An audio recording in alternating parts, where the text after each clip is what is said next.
வீட்டில் ஆப்பமாவு இருந்ததுனால மார்னிங் பிரேக்ஃபாஸ்ட்டுக்கும் லஞ்சுக்கும் சேர்த்து ஒரே குழம்பா வச்சிடலாம் அப்படின்னு சொல்லிட்டு நைட்டே வந்து மூக்கல்லையை ஊற வச்சிட்டேன். மூக்கல்ல வந்து ஒரு 8 மணி நேரம் ஊற வச்சுருக்கேன்.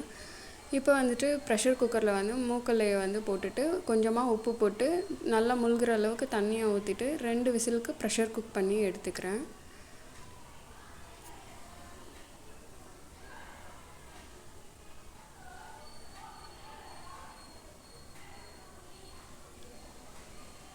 மூக்கல்ல நல்லா வெந்துருச்சு. இந்த அளவுக்கு வெந்திருக்கணும்.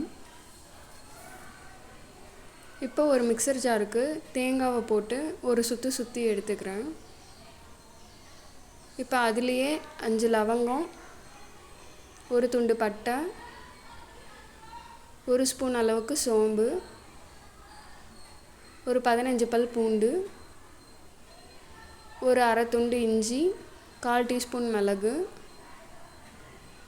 பெரிய வெங்காயத்தில் ஒரு வெங்காயம் எடுத்திருக்கேன். அதை ஒரு சுற்றிட்டு கொத்தமல்லியும் போட்டு சுற்றி எடுத்துக்கிறேன்.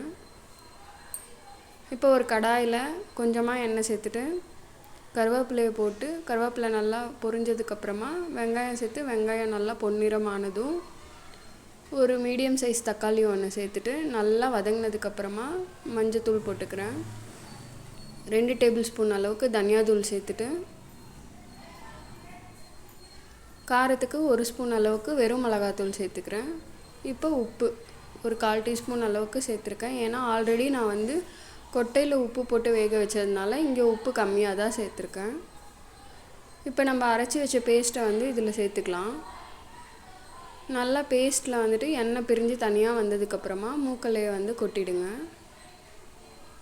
இப்போ தண்ணி உங்களுக்கு எந்த அளவுக்கு திக்னஸில் வேணுமோ அந்த அளவுக்கு ஊற்றி நல்லா கொதித்து வந்ததுக்கப்புறமா கொத்தமல்லி தூவி இறக்குனா மட்டன் குழம்பை விட டேஸ்ட்டான மூக்கல்ல மசால் ரெடி. டேஸ்ட் பிடிச்சிருந்தா எனக்கு கமெண்ட் செக்ஷனில் சொல்லுங்கள்.